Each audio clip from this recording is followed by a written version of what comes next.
Members of the media, I'm honored to welcome you here today as the bipartisan Presidential Advisory Commission.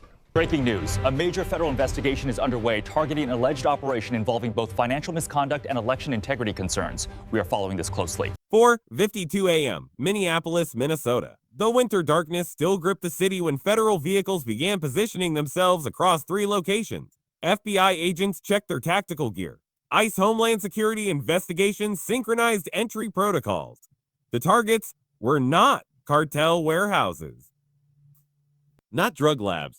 They were the campaign office of a sitting state senator, a network of money service businesses, and storage facilities moving nearly $300 million in cash. What federal investigators uncovered would expose a conspiracy connecting ballot fraud to international money laundering, political corruption to organized crime, and trusted democratic institutions to foreign financial networks stretching from Somalia to the United Arab Emirates. This was not about immigration policy. This was about the weaponization of American democracy for profit. If you want the full truth about how deep this corruption reached, hit like so. This story reaches more people who need to understand what was hiding in plain sight. The investigation began 14 months earlier, not with ballots, with money. A routine Treasury Financial Crimes Enforcement Network sweep flagged cash movements that defied every legitimate business pattern. Small storefront operations in Cedar Riverside and South Minneapolis were processing wire transfers totaling $40 to $70 million monthly. These were not banks. They were modest offices with hand-painted signs offering money transfers to East Africa and the Middle East. The volume exceeded the entire commercial economy of the neighborhood surrounding them by a factor of 12. FinCEN analysts recognized the signature immediately. Someone had built a pipeline. Someone with protection.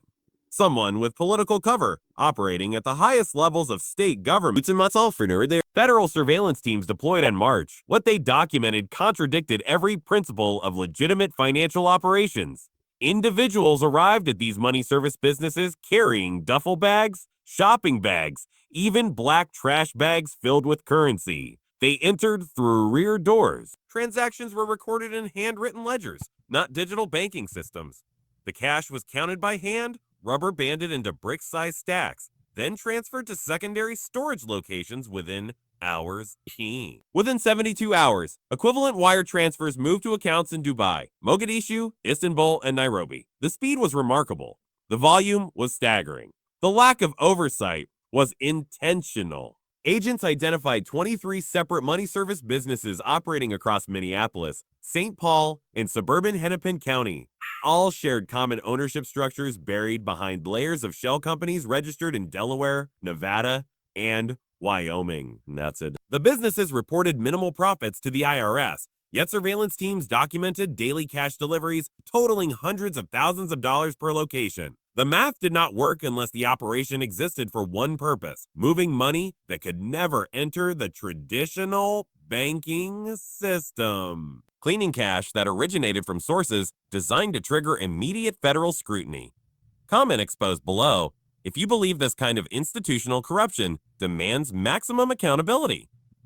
This was not immigrant families sending remittances to relatives overseas. Federal analysts calculated that legitimate remittance flows from Somali communities in Minnesota totaled approximately $8 to $12 million annually. The network under surveillance was moving $280 million over 3 years. The discrepancy was impossible to explain through legal means. The connection to politics emerged in May. Surveillance teams photographed Minnesota State Senator Gibraltar Hassan entering one of the flagged money service businesses in Cedar Riverside at 11:47 p.m. on a Tuesday. The senator spent 49 minutes inside. He left carrying nothing. 2 days later, a wire transfer of $212,000 moved from a Dubai-based account controlled by a shell entity to a limited liability company linked to his campaign fundraising infrastructure. Investigators cross-referenced financial records spanning 18 months. At least 11 separate transfers totaling $1.6 million flowed from accounts connected to the money service network into entities supporting Senator Hassan's political operation. The funds were disguised as small dollar donations aggregated through bundlers, loan repayments from previous campaigns, and consulting fees for media strategy. Every transaction stayed just below the thresholds that trigger automatic federal reporting requirements.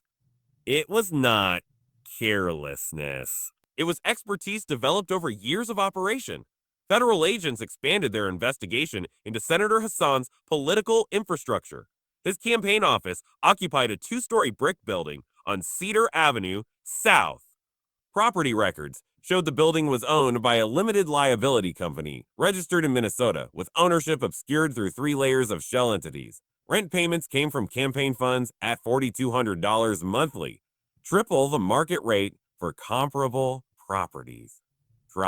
But the building served purposes far beyond voter outreach. Surveillance revealed after-hours activity inconsistent with campaign operations. Vehicles arrived between 10 p.m. and 2 a.m. Individuals carried large bags inside through a rear entrance. Lights remained illuminated in basement windows until early morning. The building was operational infrastructure for something beyond politics. Thermal imaging confirmed the basement was divided into multiple rooms with significantly more heat signatures than standard office space. Electronic surveillance detected encrypted communications originating from inside the building using protocols associated with criminal networks. The campaign office was not just a place where volunteers made phone calls and stuffed envelopes. It was command headquarters for a network connecting ballot fraud to international money laundering. Type yes below if you're ready to see what federal agents discovered when they finally breached that basement. By August, federal prosecutors had assembled sufficient evidence for warrants. The money service businesses were straightforward targets, but the senator's campaign office presented jurisdictional and political complexities. Rating the political operation of an elected state official required evidence beyond reasonable doubt and Justice Department authorization at the highest levels. Investigators built their case with meticulous precision. Financial records showed the money service network had moved $283 million over 37 months. Ledgers seized from a cooperating witness documented coded entries matching wire transfer dates, amounts, and destination accounts. Encrypted phone communications intercepted under Foreign Intelligence Surveillance Act. Warrants revealed conversations about ballot collection quotas, cash payments to street operatives, and instructions to move funds offshore before audit windows. Senator Hassan's name appeared in 23 separate communications, not as a bystander, as a decision-maker issuing direct orders. The scale of the ballot operation was unprecedented in domestic election fraud cases. Witness testimony described a sophisticated system operating during the 2020 election cycle and continuing through subsequent local and state races. Campaign operatives targeted specific demographic populations, primarily East African immigrant communities in Minneapolis and St. Paul. They visited apartment complexes housing refugee families, elder care facilities with limited English-speaking residents, and community centers serving recent arrivals. They offered cash payments ranging from $50 to $250 per ballot. In some cases, operatives collected blank absentee ballots, filled them out in the campaign office, and returned them in bulk. In other cases, they coached voters to request absentee ballots, then collected the completed ballots for submission. Elderly residents, many who spoke limited English, and trusted community leaders, later reported signing documents they did not understand while campaign workers stood over them. This was not disorganized enthusiasm. It was managed with precision. If this shocks you, hit like now so more people understand how voting systems were compromised from the inside. Witness interviews revealed the operation functioned with hierarchical command structure. Teams of 4 to 6 operatives received daily quotas based on precinct targets and demographic concentrations. They reported to coordinators who operated from the campaign office on Cedar Avenue. Cash payments came from funds stored on site in the basement. Operatives used encrypted messaging applications, primarily Signal and Telegram, to communicate targets, progress updates, and pickup schedules for collected ballots. The entire system was designed to maximize ballot collection while minimizing detection through traditional election oversight mechanisms. County election officials had no visibility into the chain of custody once ballots left voters' hands. Signature verification procedures, already weakened by legislative changes Senator Hassan himself had sponsored, failed to detect forged signatures or ballots completed by operatives rather than registered voters, and it was not limited to one election cycle. Evidence suggested the network had operated across at least 3 election cycles, refining methods and expanding geographic reach with each iteration. The sophistication increased over time. Early operations relied on simple cash for ballot exchanges. Later operations involved more complex schemes, including ballot harvesting through fraudulent assistance claims, systematic exploitation of nursing home populations, and coordination with additional compromised political figures in neighboring jurisdictions. Federal prosecutors identified connections to at least 4 other political campaigns beyond Senator Hassan's operations. Not all were knowing participants, but all had benefited from ballots collected through the network.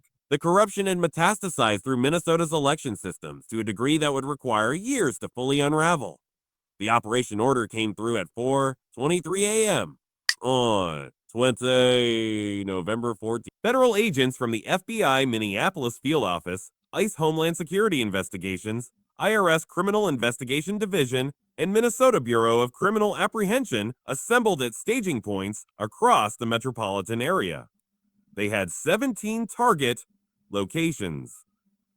The money service businesses scattered through Cedar, Riverside, and Phillips neighborhoods, storage facilities and industrial zones near the airport, private residences of key operatives identified through months of surveillance, and the campaign office. Every raid would execute simultaneously at 5:00 a.m. Timing was critical. Evidence could be destroyed in minutes. The element of surprise was the only tactical advantage federal teams possessed against an operation this sophisticated and this well protected. Share this so more communities understand how corruption operates behind the facade of democratic institutions. The tactical teams moved through Minneapolis in prudent darkness. No sirens, no emergency lights, radio silence until final approach. At the campaign office on Cedar Avenue South, 14 agents took positions around the perimeter.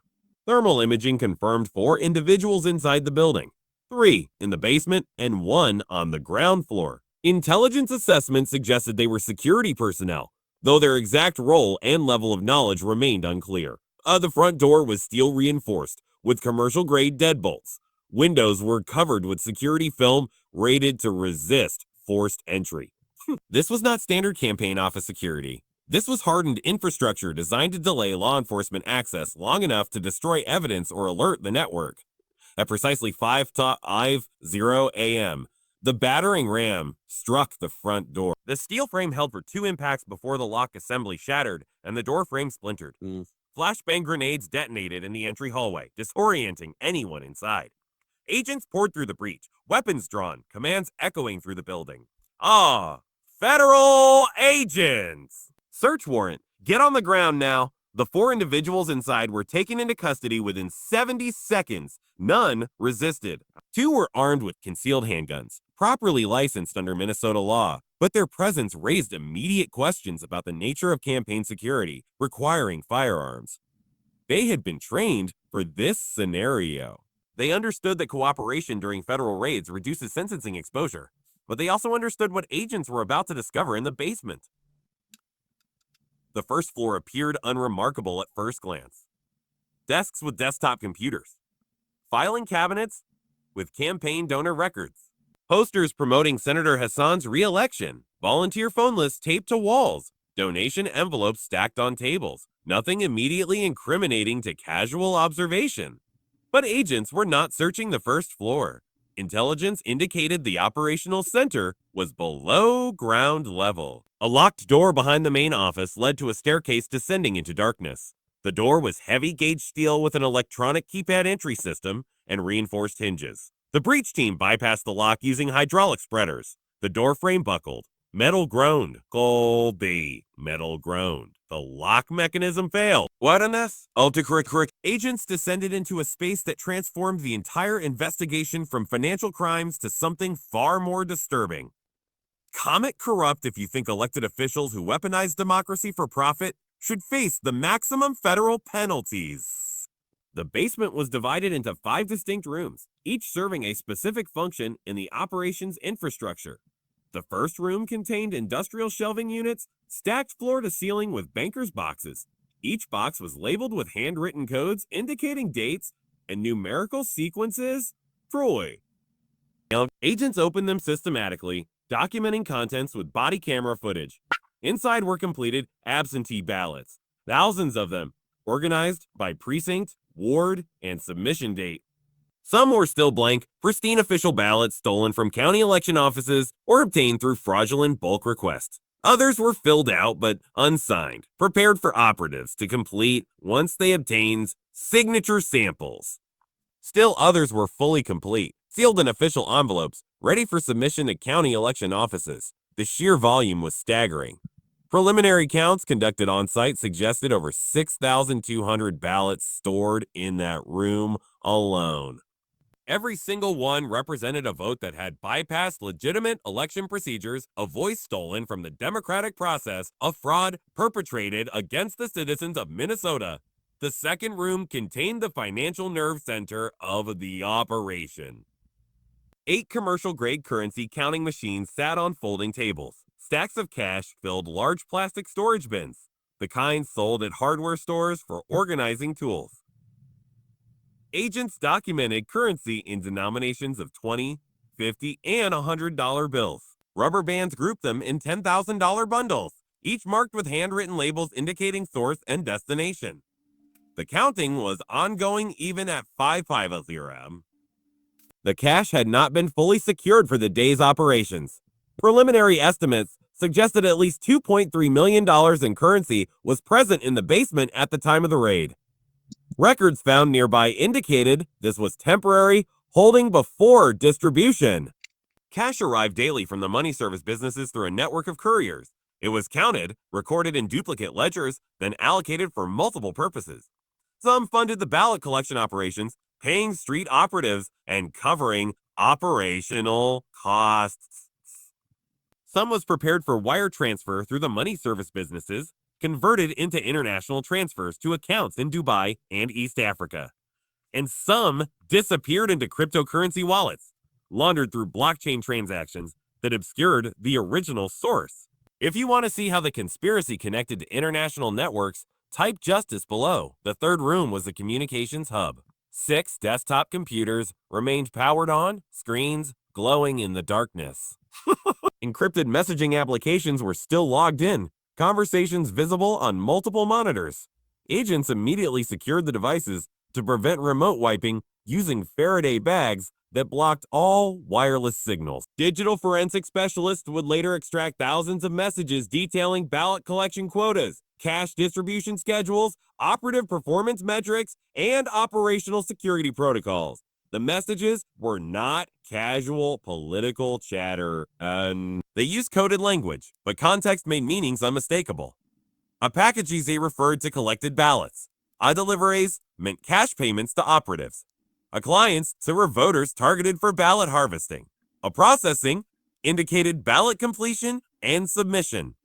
And the communications linked directly to phones belonging to Senator Hassan and his top campaign staff. Metadata confirmed his personal device had been used to send over 80 messages from inside the basement over a 6-month period. He was not a distant figurehead unaware of ground operations. He was hands-on management, directing daily activities.